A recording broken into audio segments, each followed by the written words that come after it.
apakah tindak pidana korupsi, Prof, Hmm, boleh menggunakan upaya hukum? Assalamualaikum warahmatullahi wabarakatuh. Selamat sore, salam sejahtera dan salam sehat dari saya Dr. Megawati Bartos di podcast Borobudur Hukum Channel. Seperti biasa, di bincang sore ini saya selalu ditemani oleh Profesor Dr. Faisal Santiago, Doktor Hukum, Kaprodi Doktor Hukum dan Guru Besar Fakultas Hukum Universitas Borobudur. Pembahasan hari ini mengenai upaya hukum. Apa itu upaya hukum? Tujuan upaya hukum itu untuk apa? Bagaimana pelaksanaan upaya hukum apabila sampai ke adjudikasi? Oke, selamat sore Prof. Faisal. Selamat sore, Bu Dekan. Selalu sehat. Alhamdulillah. Puasa ini kita harus sehat. Harus juga Positive optimis. thinking. Positive thinking. Selalu ceria. Ceria. Goes jalan? Goes tetap aja. Tetap jalan. Oke, Prof. Baik. Gimana tuh, Prof? Sekelumit saya sampaikan berbicara tentang upaya hukum. Apa sih, Prof, upaya hukum itu? Karena ada masyarakat umum ya belum mengerti apabila ada suatu peristiwa, udah tempuh aja dengan upaya hukum. Apa tuh, Prof, definisi dari upaya hukum? Oke, jadi begini, namanya kita berhidup di tengah-tengah masyarakat ya, saling bergaul, saling berkomunikasi, Iya. saling bersosialisasi. Tentu ada up and down, tentu ada antara suka dan tidak suka. Tentu pasti ada sesuatu hal yang bisa terjadi di tengah-tengah masyarakat. Ya. Nah, biasanya yang terjadi di tengah-tengah masyarakat itu biasanya ada nanti pada akhirnya adalah terjadi peristiwa hukum Peristiwa hukum. atau terjadi suatu konflik hukum ya. Baik itu antar teman, baik antar tetangga, baik antar saudara, bahkan tidak menutup kemungkinan antar keluarga sendiri. Nah, konflik. konflik. Ya. Nah, tentu yang namanya konflik itu tentu tidak kita diamkan, Ya. tidak kita biarkan. Ya. Tentu harus kita selesaikan. Mm-mm. Apalagi Indonesia ini adalah negara hukum. Hukum. Maka Ya. harus diselesaikannya secara hukum. Hukum. Bukan berdasarkan kekuatan, Ya. bukan berdasarkan Benar. kekuasaan, bukan Ya. berdasarkan senioritas Benar. ya, dan Betul, seterusnya. betul. Jadi itulah artinya kalau ada ketidaksukaan, tidak kesenangan, maka sebaiknya diselesaikan secara hukum. Hukum ya. Kalau upaya, kalau kita lihat tuh kata upaya itu kan suatu usaha ya, Iya. Prof ya. Tadi Prof katakan Indonesia adalah sebagai negara hukum, Prof. Segala sesuatu itu harus diselesaikan dengan hukum apabila penyelesaian secara musyawarah itu tidak selesai. Iya. Ya, Prof.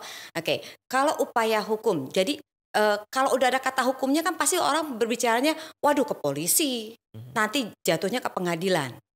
Upaya hukum apa sih, Prof, yang paling sederhana yang ditempuh oleh masyarakat umum nih, Prof? Ya, sebenarnya upaya hukum yang sangat sederhana itu adalah lakukan dengan secara kekeluargaan, Ya.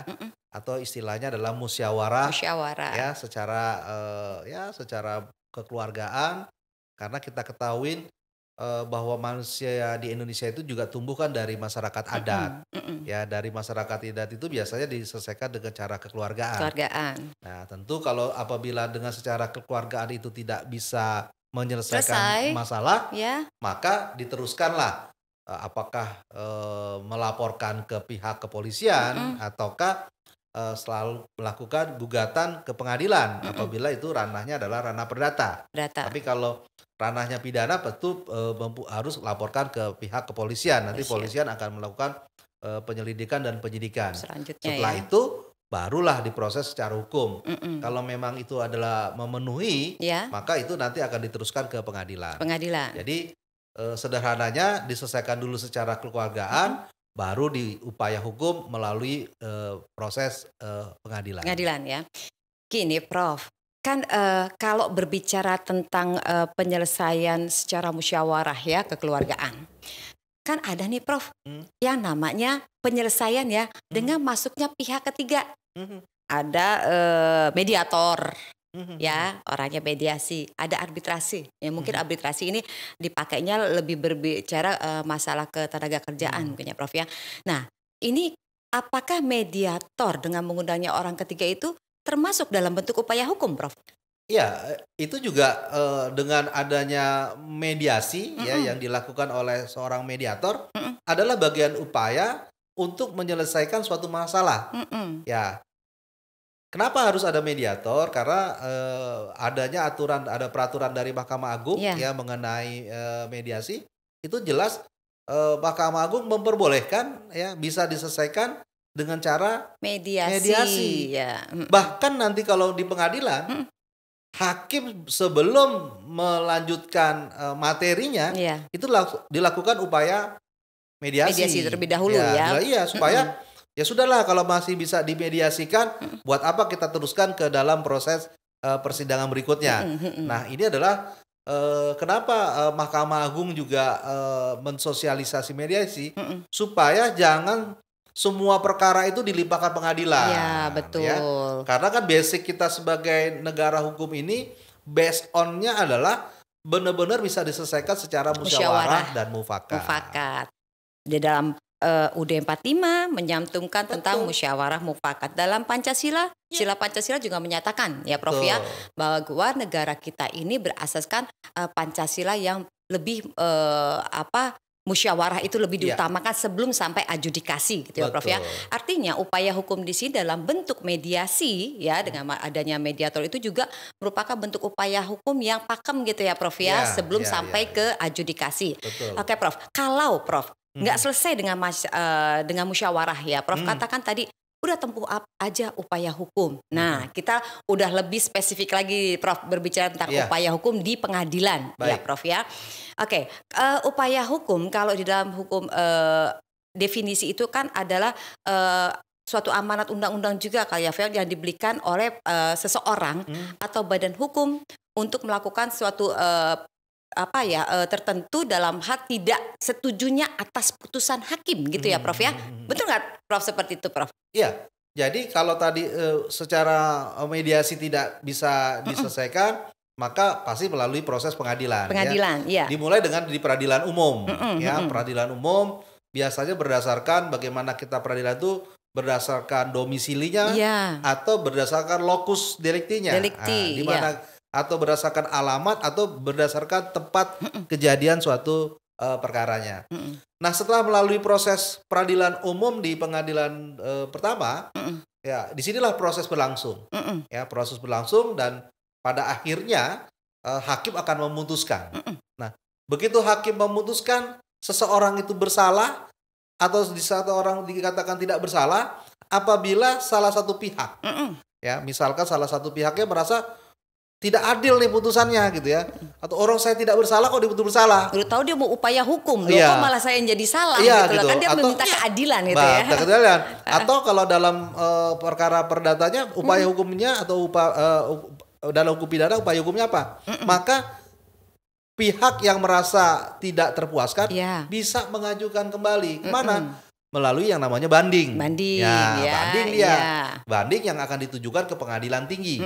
Nah, pengadilan tinggi itu ada di setiap ibu kota provinsi. Ya, di kota provinsi. Jadi kalau Indonesia 34 provinsi. 34 provinsi, maka di 34 provinsi itulah gitu ya. Kalau tadi peradilan umum berdasarkan tingkat kabupaten kota. Nah, sekarang dari yang 500 peradilan, sekarang kalau itu ya ke pengadilan tinggi upaya hukumnya. Upaya hukumnya ya. Jadi artinya amanat undang-undang juga menyatakan ya bahwa upaya hukum itu suatu hak yang diberikan kepada seseorang atau badan hukum. Ya. Pokoknya biasanya kan menempuh jalur hukum itu tadi awalnya kita musyawarah. Oke, ternyata nggak mencapai mufakat. Kita buat laporan, polisi tadi Prof sampaikan ya, proses akhirnya jatuhlah ke pengadilan. Diputus ya, karena amanat undang-undang, terdakwa ternyata masih boleh nih gitu ya, karena tidak sesuai tujuannya untuk keadilan, ternyata nggak merasa adil pada dirinya. Betul. Tempuhlah upaya hukum banding. Betul. Ya Prof ya. Prof, upaya hukum itu kan ada upaya hukum biasa dan upaya hukum luar biasa. Itu apa bedanya tuh Prof? Apa kalau biasa kasusnya kecil-kecil aja gitu loh. Jadi cukup sampai banding aja. Kalau yang luar biasa, apakah sampai tingkat tinggi nantinya? Itu seperti apa tuh, Prof? Untuk diketahui gitu loh, Prof. Ya, kalau yang biasa ini sebenarnya banyak teman-teman mengatakan sering menyebutnya adalah restoratif justice. Restoratif justice. Jadi perkaranya biasa tindak pidana ringan, ya. Karena tindak pidana ringan, maka ya diselesaikannya secara musyawarah dengan adanya suatu kewenangan yang dipunyai oleh polisi ya, supaya perkara itu tidak diteruskan ke pengadilan. Jadi ya misalkan dari segi hukumannya, dari objek yang dia ambil atau yang dirugikannya juga kecil, maka dioperasinya biasa saja. Dan ini adalah kewenangan oleh pihak kepolisian untuk melakukan restoratif justice. Dan biasanya disebut penegak hukumnya adalah melakukan diskresi. Ya. Nah, kalau yang luar biasa tentu ya tadi itu perkaranya ternyata peradilannya ya harus diselesaikan di peradilan umum karena perkaranya besar gitu ya. Hukumannya juga tinggi ya, terus objeknya juga tinggi, maka dia melakukan ke peradilan. Nah, setelah tadi peradilan umum lalu ada banding, maka langkah berikutnya adalah kasasi. Ya, seandainya masih belum puas juga kasasi. Nah, di kasasi inilah sudah memutuskan adalah Hakim Agung di Mahkamah Agung. Nah, dalam memutuskan satu perkara itu atau satu masalah itu tentu tetap dikedepankan rasa keadilan oleh para hakim untuk memutuskan masalah tersebut. Tetapi apabila setelah diputuskan oleh Mahkamah Agung masih juga belum merasa terpuaskan, karena ini belum menjadi suatu keadilan, maka masih boleh upaya berikutnya. Ya, upaya berikutnya itu yang disebut dengan mengadakan namanya PK. Peninjauan kembali, ya artinya luas sekali ya, Prof ya. Kalau kita berbicara upaya hukum, buktinya dalam pelaksanaan di pengadilan aja itu bentuk apapun ya. Mungkin sampai titik kepuasan gitu, walaupun nanti ujung-ujungnya nggak puas ya seperti apa masih bisa bentuknya adalah upaya hukum ya, Prof ya. Oke, Prof, di sini sempat sebelumnya saya baca tadi sedikit ya, ada namanya upaya hukum Verzet ya, Prof. Verzet, jadi putusannya secara perstek, jadi secara singkat. Oh gitu. Jadi misalkan diputusnya itu biasa dipakai di peradilan perdata ya, peradilan perdata atau di peradilan agama. Oh iya. Nah, misalkan suami atau istri mengajukan gugatan ya di atau berhubungan dengan tidak hadirnya ya, Prof ya. Jadi mengajukan gugatan di pengadilan, selama diajukan gugatan pengadilan, pihak tergugatnya tidak datang, tidak datang sampai 3 kali, maka mungkin biasanya hakim akan memutuskan putusan itu. Nah, itu namanya disebut dengan perselisihan perstek. Begitu juga di perdata, gitu ya. Kalau di perdata juga setelah langkah-langkah berikutnya tidak ya diputuskan secara perset oleh hakim ya. Gitu. Ya. Oke, artinya panjang ya tempuhan untuk upaya hukum. Prof, Indonesia sebagai negara hukum ya, Rechtsstaat. Kalau menurut Prof, upaya hukum di Indonesia ya, Prof ya, masyarakatnya nih, Prof, apakah tempuh upaya hukum oleh masyarakat yang buta hukum ya sudah memenuhi, Prof? Artinya apakah pelayanan penegak hukum ya bagi masyarakat yang masih belum paham akan hukum, apakah upaya hukum ini bisa terlaksana? Artinya terlihat nggak sih, Prof, di Indonesia ini, Prof?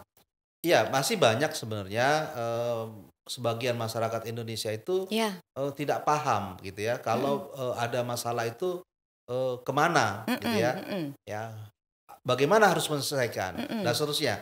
Sebenarnya kita karena di negara hukum ini apapun ceritanya, kalau ada permasalahan itu harus diselesaikan secara hukum melalui dari proses tadi dari peradilan umum, banding sampai kasasi bahkan sampai PK.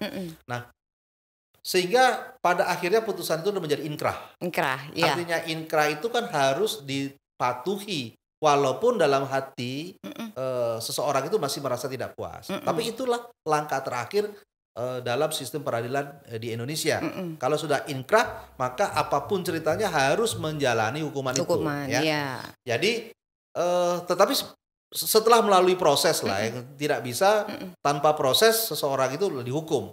Nah, karena kita adalah negara hukum, ya tentu harus menerima lah kalau sudah melewati proses gitu ya. Jadi sekali lagi jangan kita menyelesaikan hukum itu dengan cara kekerasan, Ya, dengan cara melibatkan kekuasaan. ya benar. Biarkanlah justice yang menyelesaikan ya. Apapun ceritanya, apapun bentuknya, sistem peradilan yang dibangun di Indonesia itu sudah menjadi sesuatu yang baik. Baik, Ya. ya. Apabila ada kekurangan atau harus diperbaiki, ya kita akan perbaiki. Kita ya. akan rapikan kembali Ya. supaya masyarakat itu tunduk, patuh dan taat kepada hukum. Begitu juga nanti kalau dalam menyelesaikan suatu masalah Ya. melalui juga jalur Hukum ya. Indonesia negara hukum, banyak banget aturan nih Prof Iya. ya. Karena kalau definisi dari hukum sendiri itu nggak ada ya Prof ya. Pokoknya hukum itu isinya adalah aturan ya. Ada berbicara tentang doktrin, ilmunya juga ada. Iya, Banyak betul. lah ya kalau Iya. udah berbicara tentang hukum. Prof, satu nih Prof, apa sih hukum ya? Hukum itu kan katanya tadi saya sendiri sampaikan itu nggak ngomongin aturan aja. Apakah hukum di Indonesia ini, Prof, berhubungan dengan upaya hukum itu sudah berjalan dengan baik, Prof? Banyak yang bilang ini, Prof, takut dengan jalur hukum, takut dengan upaya hukum, nanti ujung-ujungnya gitu saya yang minta keadilan, ternyata saya sendiri gitu loh yang terkena imbasnya.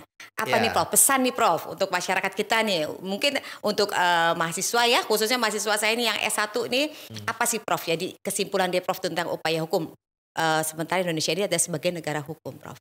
Ya, memang masih banyak lah ya masyarakat yang tidak tidak mau berhubungan atau terlibat dengan hukum. Ya.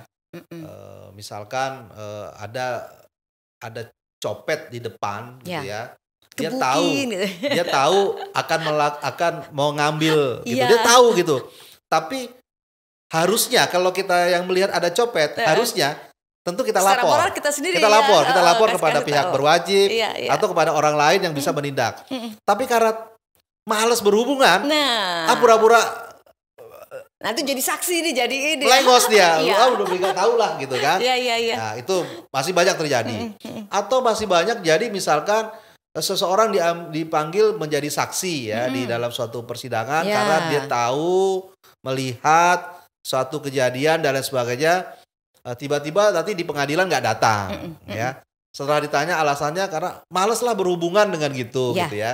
Ya. Atau juga nanti dipanggil oleh pihak polisian untuk dimintakan ditanyai dan sebagainya juga banyak juga yang tidak datang. Jadi memang banyak sebagian masyarakat tuh mengatakan lebih baik memang nggak mau terlibat dengan masalah hukum Iya, gitu ya. iya. Tetapi kalau itu kita lakukan ya salah juga. Harusnya kita membantu para penegak hukum ini bagaimana hukum itu ya bisa berjalan Dengan sesuai baik. dengan semestinya. Peran masyarakat. Peran masyarakat Iya. itu adalah menjadi hal yang utama. Tanpa adanya peran masyarakat, tidak mungkin hukum itu bisa tegak gitu. Iya. Lupa nih Prof, ada yang belum disampaikan oleh saya di gini Prof. Upaya hukum. Apakah tindak pidana korupsi Prof boleh menggunakan upaya hukum? Boleh. Jadi tindak pidana korupsi pun sama juga dengan manusia ya, mempunyai kedudukan yang sama. Cuman pada saat itu atau saat ini seseorang itu sedang didakwakan sebagai koruptor. Maka sama. Ya, dia melakukan prosesnya tapi bukan di peradilan umum, tetapi di peradilan tindak pidana korupsi. Nah, begitu putusan dari tindak pidana korupsinya tidak juga memuaskan atau tidak ada rasa adil, Ya. boleh banding. Ya. Ya, boleh banding. Setelah banding juga tidak rasa keadilannya mungkin Masih kurang ya, masih nggak kurang. puas ya. Boleh juga langsung kasasi juga. Bahkan setelah kasasi pun masih belum puas, masih bisa mengajukan PK. PK. Nah, khusus untuk PK baik peradilan umum maupun tindak pidana korupsi harus ada novum yang baru. Nah, Harus ada novum temuan yang belum baru. Iya. dipergunakan ya dalam proses sebelumnya Ya, gitu ya. Nah, iya, itu iya. dilaksanakan gitu ya. Silahkan saja. Pokoknya carilah upaya hukum yang nanti akan menjadikan rasa keadilan bagi para pihak yang perlu keadilan. Ya. Pra peradilan juga termasuk upaya ya? Iya. Ya. Jadi pra peradilan itu misalkan masih dalam konteksnya dalam tahapan-tahapan awal. Misalkan dalam proses penyelidikannya ya tidak sesuai dengan kitab undang hukum acara perdata atau hukum acara pidana. Maka seseorang boleh mengajukan upaya pertama pada waktu itu adalah pra peradilan. Nah, apabila dalam pra peradilannya itu diputuskan tidak diteruskan, dan itu sudah menjadikan putusan yang final yang pada saat itu bisa dipergunakan. Iya, Prof. Baik. Ini kalau berbicara tentang upaya hukum ini suatu bentuk yang tidak selesai gitu ya Prof, sampai puncaknya, sampai menempuh keadilan. Sampai tadi saya sudah sampaikan Prof apa pesannya atau sampai sambung lagi gitu ya Prof ya. Oke, mungkin itu Prof. Next time kita coba berbicara lagi tentang upaya hukum, apa bentuk upaya hukum ya Prof. Ada lagi upaya hukum perdata, upaya hukum pidana. Mungkin akan dijelaskan oleh Prof pada bincang sore nanti ya Prof ya. Baik. Terima kasih ya Prof atas kehadirannya. Sama-sama dan paparannya. Iya. Alhamdulillah upaya hukum yang disampaikan oleh Profesor Faisal Santiago dalam bincang sore ini mendapatkan satu masukan ya bentuk upaya hukum. Tidak hanya untuk orang yang paham akan hukum, orang umum ya masyarakat umum pun masih bisa menempuh upaya hukum apabila dia merasa tidak ada keadilan. Karena upaya hukum itu merupakan amanat dari undang-undang bagi pihak yang merasa tidak sesuai keinginan dengan putusan hakim, boleh ditempuh oleh pihak yang tidak merasa adil. Wabillahi taufik wa hidayah. Wassalamualaikum warahmatullahi wabarakatuh.